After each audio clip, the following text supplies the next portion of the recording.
रशीला recording studio Hasanpur.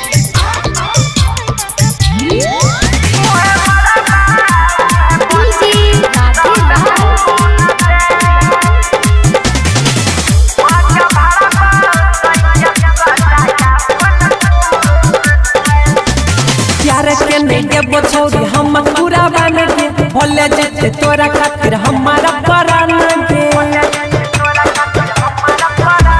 प्यार के नहीं देबो छौरी हम पूरा बन के भोले जेते तोरा खातिर हमारा परान के देखी जमाना